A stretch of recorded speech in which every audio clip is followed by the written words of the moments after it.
en début de grossesse. La cause la plus fréquente de saignements vaginaux en début de grossesse est la suivante. Fausse couche. Il existe différents degrés de fausse couche, ou avortement spontané. Une fausse couche peut être possible, menace d'avortement, ou certaine, avortement inévitable. La totalité du contenu de l'utérus, fœtus et placenta, a pu être expulsée, avortement complet, ou non, avortement partiel. Le contenu de l'utérus peut être infecté avant, pendant ou après la fausse couche, avortement septique. Le fœtus peut mourir dans l'utérus et y rester, avortement intérieur.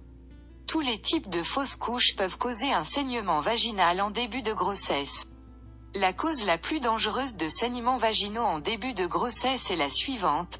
Rupture d'une grossesse anormalement implantée, grosse extra-utérine, c'est-à-dire une grossesse qui ne s'est pas développée à l'endroit habituel dans l'utérus, par exemple, dans l'une des trompes de Fallope. Une autre cause potentiellement dangereuse, mais moins fréquente, est la rupture d'un kyste du corps jaune. Après avoir libéré un ovule, la structure qui l'a libéré, corps jaune, peut se remplir de liquide ou de sang au lieu de se décomposer et de disparaître, comme c'est le cas habituellement. En cas de rupture d'une grossesse extra-utérine ou d'un kyste du corps jaune, le saignement peut être abondant et entraîner un état de choc. Facteurs de risque pour une fausse couche. Les facteurs de risque comprennent les suivants. Âge supérieur à 35 ans, une ou plusieurs fausses couches lors de grossesses précédentes, tabagisme, consommation de substances telles que la cocaïne ou L'(alcool, ou consommation excessive de caféine, anomalie de l'utérus, telles que fibrome, cicatrisation ou utérus de forme anormale, problèmes médicaux mal contrôlés, tels que diabète, maladie thyroïdienne ou lupus pour la grossesse extra-utérine.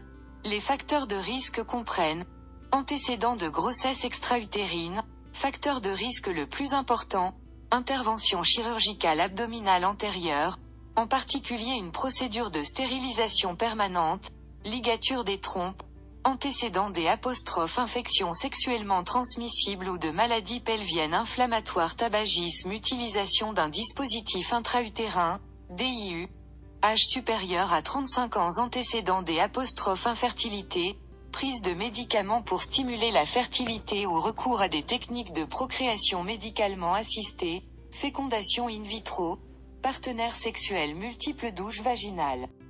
Signes avant-coureurs chez les femmes enceintes qui présentent des saignements vaginaux en début de grossesse. Les symptômes suivants sont préoccupants.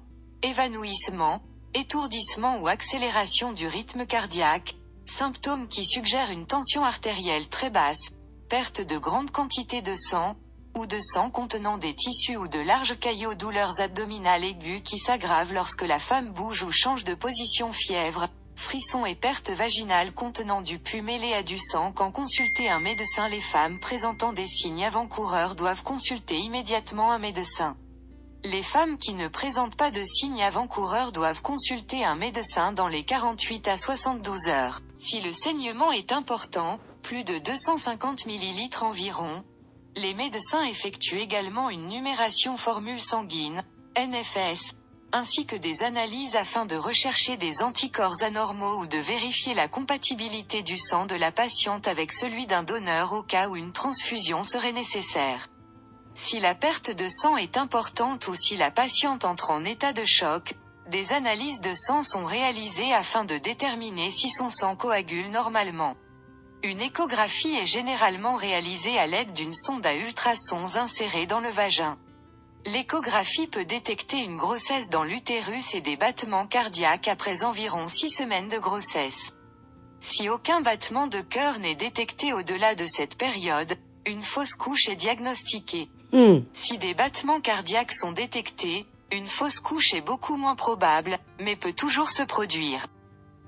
Merci d'avoir écouté. N'oubliez pas de vous abonner à ma chaîne Infirmière Rena Kadou.